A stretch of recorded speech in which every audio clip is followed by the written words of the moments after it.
Namaste. I welcome all the viewers to this national webinar series on Yoga Ramayana Vishwa Kosha history. We are very blessed to have one of the most eminent professors, Professor A.N. Pandey ji, joining with us to speak on Hanuman Chalisa.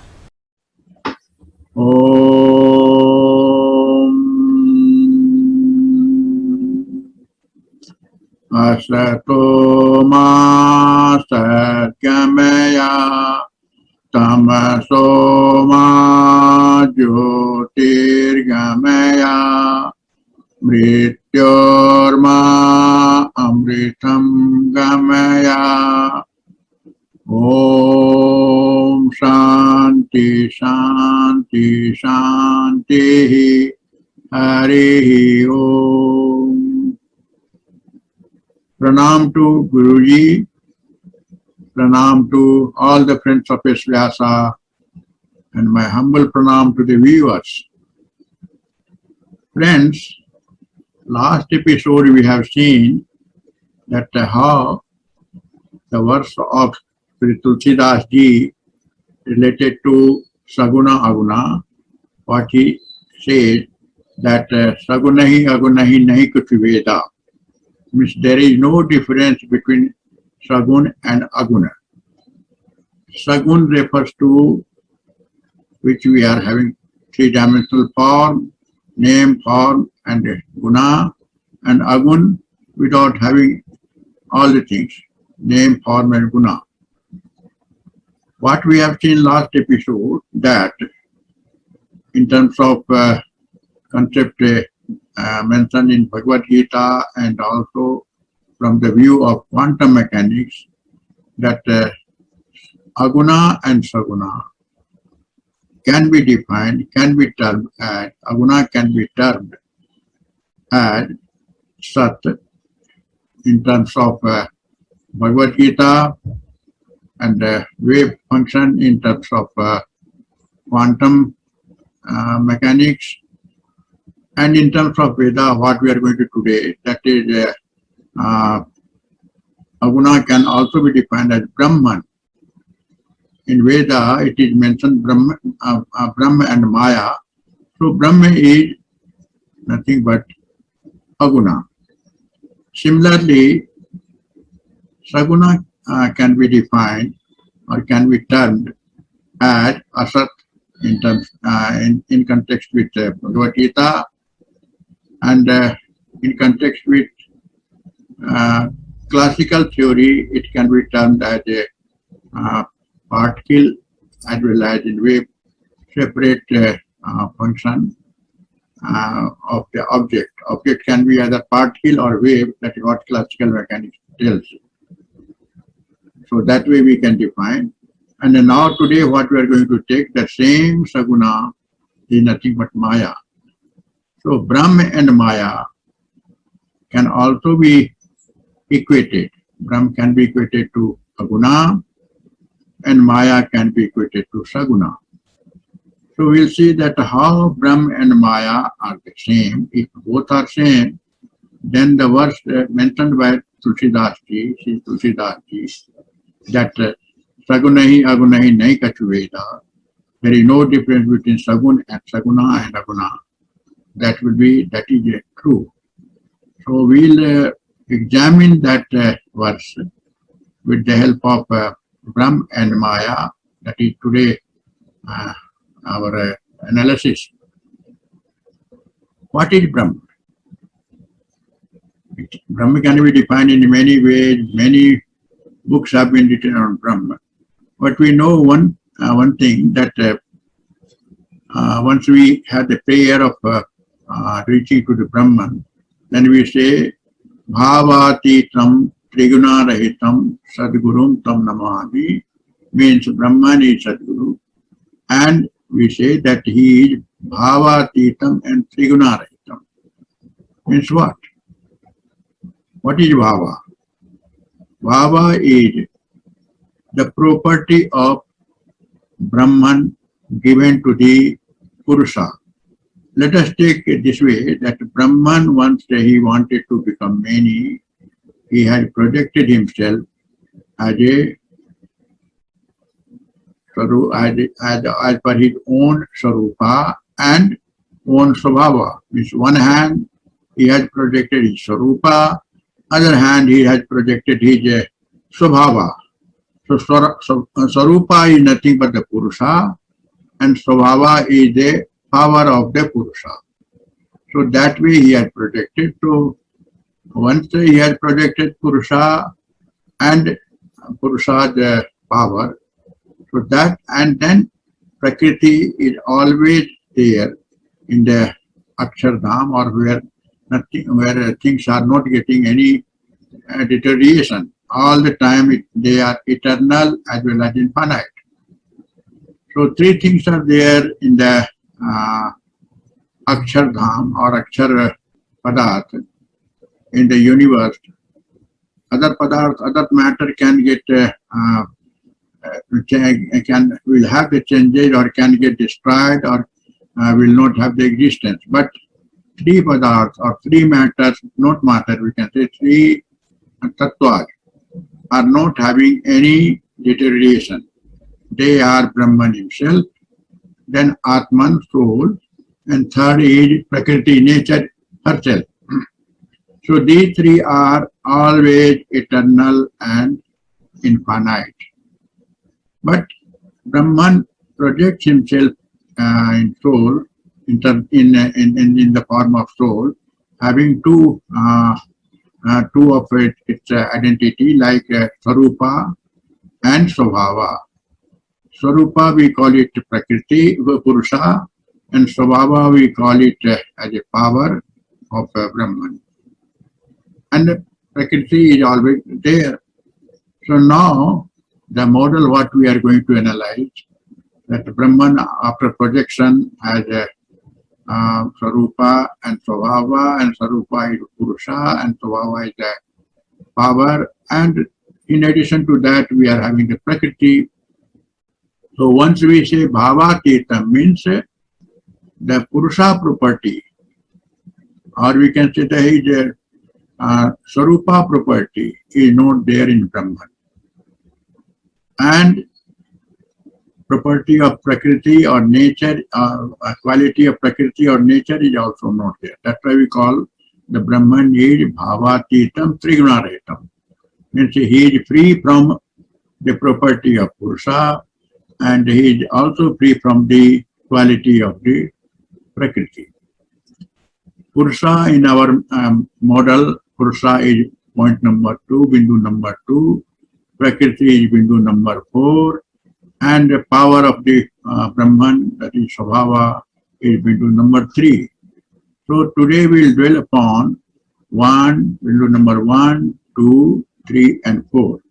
As we have defined that Brahman himself is at Bindu number 1, Purusha, Mr. Sarupa is Bindu number 2, and his Svabhava, that is power, is Bindu number 3, and Prakriti or nature is Bindu number 4. So we are going to examine how the Brahman, Bindu number 1, and how the Maya is nothing but Prakriti, Bindu number 4.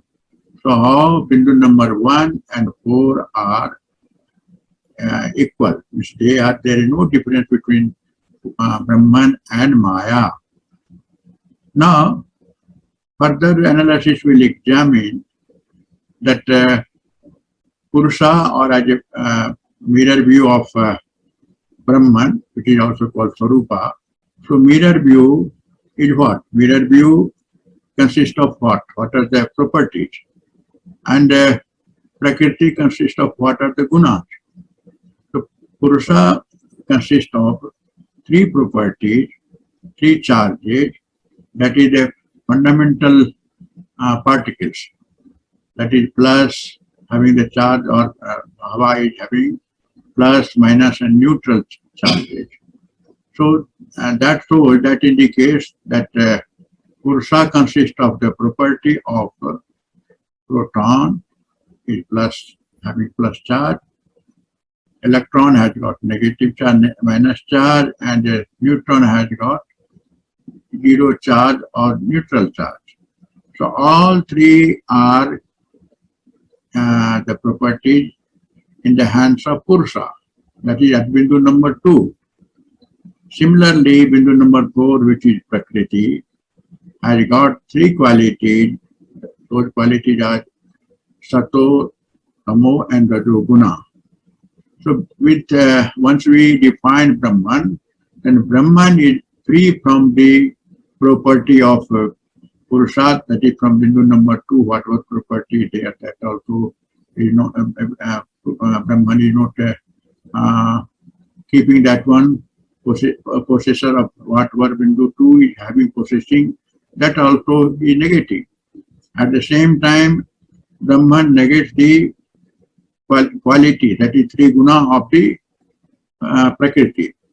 So that's why we call it Brahman is Bhavatitam and Triguna Rahitam.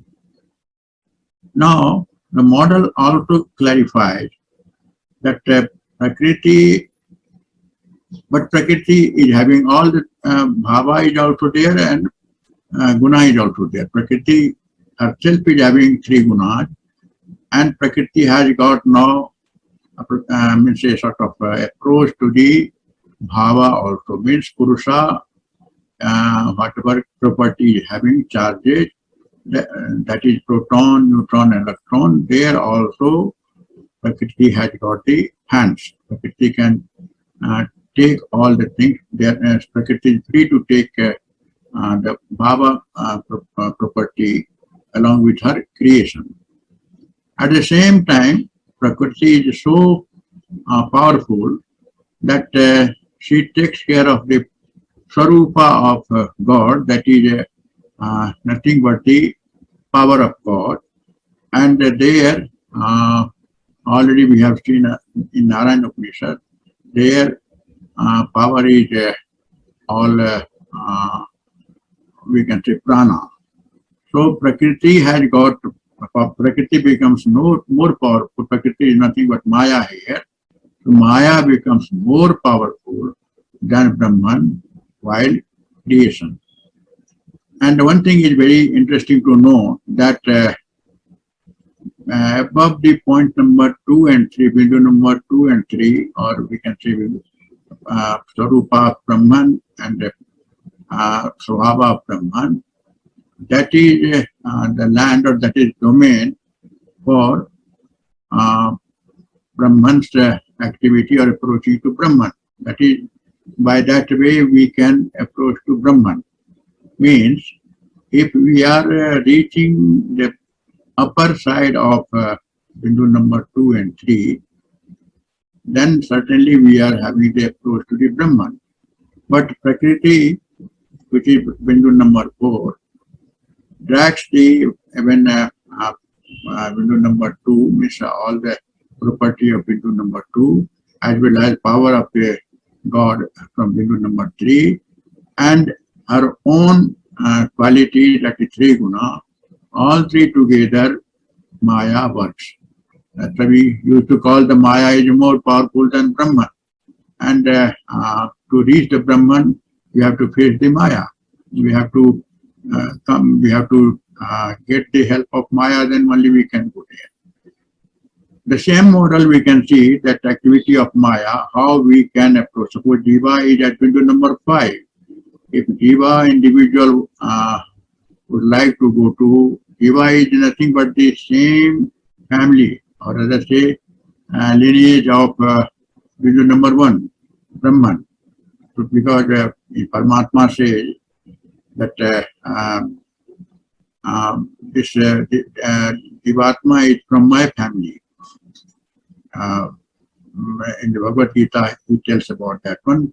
Jivatma is from my family. And we'll see from the model also, yes, Jivatma has got direct relation of Brahman, which is number 1, provided all hurdles in between, that whatever is there at window number 4, 3 and 2 are removed.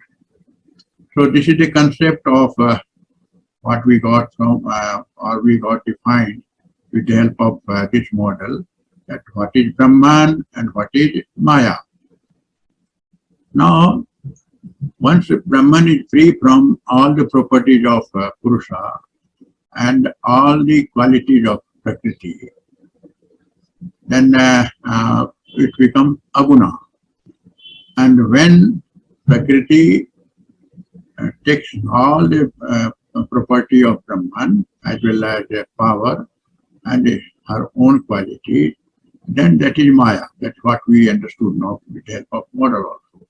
And that model with the help of our micro universe, that is human body, the same kind of function is happening. And with that way, yogi, they used to get the separation, or they used to have the understanding of Brahman and Maya. After this, Brahman and Maya, we'll see that how this Purusha and Prakriti, just they are getting entangled. They are forming a loop. As we have seen earlier, once creation started, while dealing with the mantra of Siya Ram, that time also we have seen that Siya was at 4, Bindu number 4, and Ram was Bindu number 2. Param Ram was Bindu number 1. So with that, once they get entangled, Purusha and Prakriti get entangled, then we are in the Jagat. Similarly, when power of the God and Jivatma get entangled, then also we are in the Jagat. And from that particle model, will whatever standard particle model is there, there also we see first when Big Bang happened. Big Bang happened means Big Bang point is Bindu number 1, Paramatma point only. And from Paramatma after Big Bang, the Bindu number 2 is nothing but Bindu number 2 is related to quark, and Bindu number 3 is related to lepton family. So these two got emerged. Means quark and lepton got emerged. Quark and Bindu number 2, you can keep from understanding point of view, and the lepton at Bindu number 3. That's why we see, and Bindu number 4, that is Prakriti, get entangled. They have got a, she becomes the combination of Purusha. So they both together, Bindu number 2 and 4 together is Purusha and Prakriti, and that kind of loop formation is there. That kind of Purusha and Prakriti association brings the form of samsara, or we started getting in the material form, change from energy to material, we started getting changed. So that kind of a scenario exists between Purusha and Prakriti. And similarly, from lepton side, whatever electron is at Bindu number 3, and neutrino at Bindu number 5, so they get entangled to lepton family. Then also we are in the world, in the Jagat. And we have also seen that Bindu number, how this entanglement brings the karma theory. That we have we have seen that one, which about last episode, that this entanglement loop of Bindu number 2 and 4 provides one entanglement, one loop, and Bindu number 3 and 5 provides another entanglement, and both we have seen that they give the result of types of karma. One is called karma sangraha, and that is called karma prerna. So this kind of situation happens once the Purusha and Prakriti gets entangled. Then we are having one type of karma, and when power of the God as well as Jivatma get entangled, then we are having the karma known as a karma sangraha. So these are the format we have already understood in our discussion. But now this whole thing, whatever we have seen, Purusha and Prakriti, and from this diagram itself we can define. Now we can clearly say that Bindu number 1 is Paramatma, and Bindu number 2 is Purusha, and Bindu number 4 is Prakriti.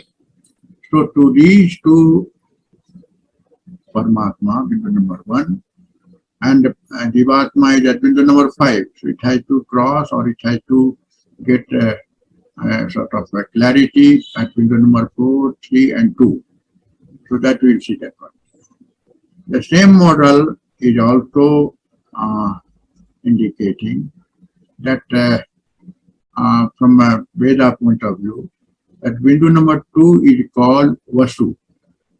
Vasu means what Veda says. Bindu number point means Paramatma mirror view, or we can say the God's Swarupa, that is mirror view, exists at point Bindu number 2, and that consists of Vasu. Vastu means it is a collection of all the atomic particles. It is a story of when atomic particles become active. That point, that domain is called Vastu. And that's why Lord Krishna is called Vasudeva. So Vastu is the point 2 and Deva is the point 3. So both Vastu and Deva combined together is Krishna. And in the relation with Krishna, we know that there is Radha, that is Bindu number 4, and she is more powerful than the Vasudeva. Vasudeva is nothing but Bindu number 2 and 3, and Radha is Bindu number 4. So this kind of concept is, also we can get clear from this diagram from while dealing with Brahm and Maya. And from there, it is very interesting to note that Vastu, what Vastu is defined in the Veda, there are 3 Vastus. One is Varuna, second is Mitra, and third is Aryama. So we can say that Varuna, Mitra, and Aryama are equivalent to proton, electron, and neutron respectively. Now we will try to understand how Deva existed at Bindu number 3. As we have understood that proton, electron, and neutron mentioned in Veda respectively are Varuna, Mitra, and Aryama. And when they start, when they are in a subatomic level, starting a very, very minute substance, that is what we call particle, and particle of unstabilized condition, and they were trying to become the stabilized one. So while they were seeking their own positively charged particles together, in that fashion they moved here and there, and that movement has given a sort of formation of air. So that air is called Deva, and Deva is at Bindu number 3. That's why they means air or Vayu is also called energy. So Bindu number 3 is energy, and Bindu number 2 is space. Space means containing, space containing all the Vastu. Vastu means electron, proton, neutron, or we can say in Vedic term containing Varuna, Mitra, and Aryama. So in this fashion, Deva is produced. So Vastu and Deva started working, and they are Vastu is a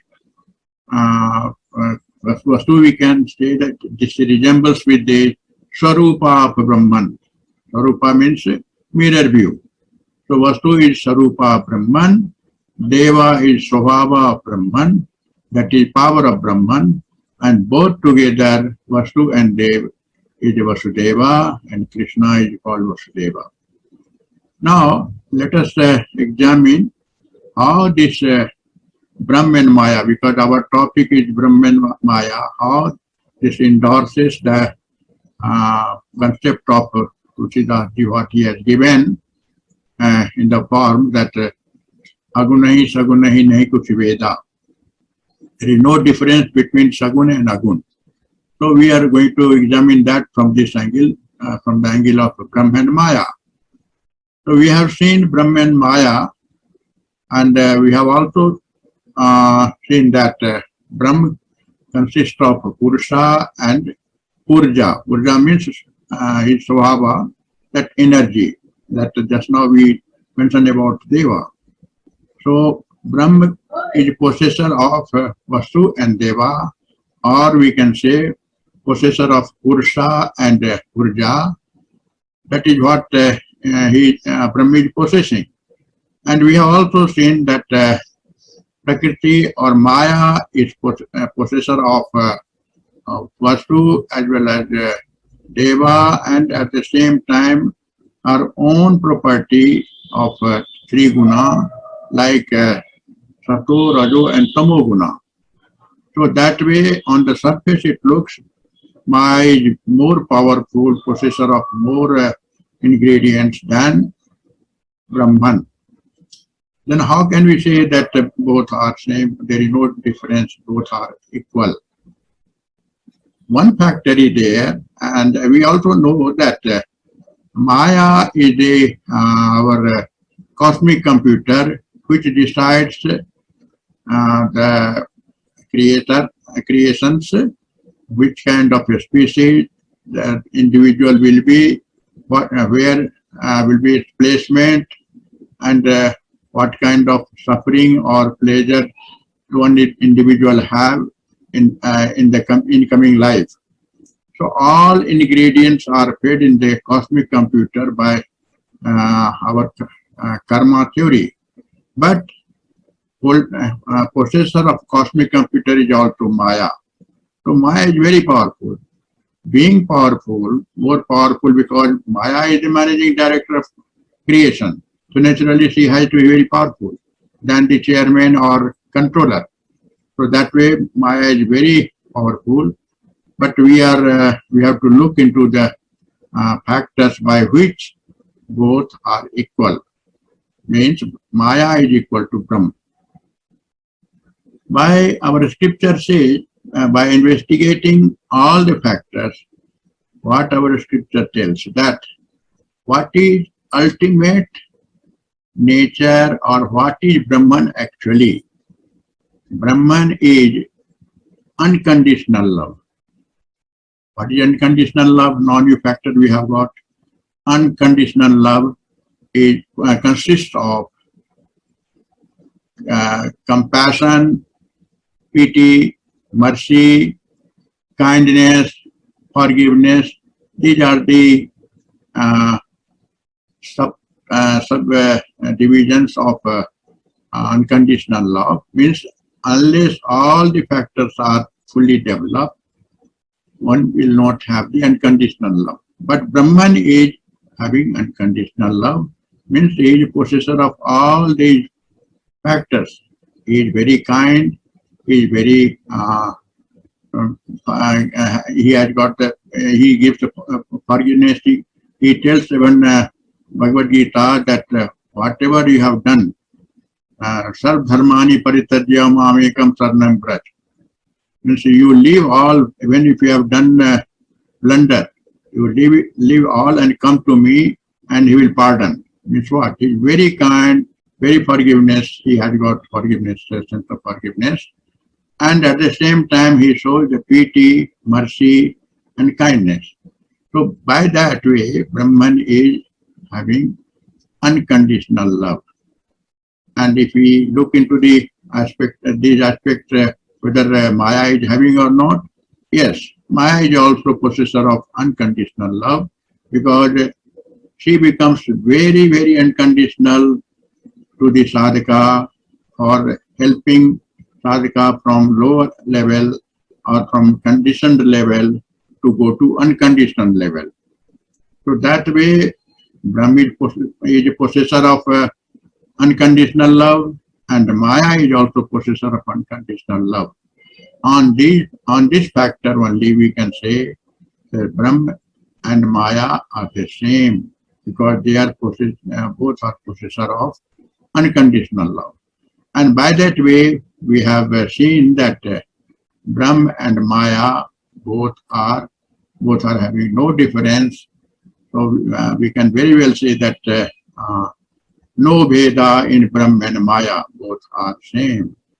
That way we can, whatever Sri Tulsidas ji has given, that Sagunahi Agunahi Nahi Kachu Veda, that stands good, holds good from the angle of Brahm and Maya analysis. And Brahm and Maya analysis proves that in this unconditional love is a factor. So we can say when Sagunahi Agunahi also having no difference because of unconditional approach to from one lower side to the higher side, or from uh, Saguna side to the Aguna side. Let us close this.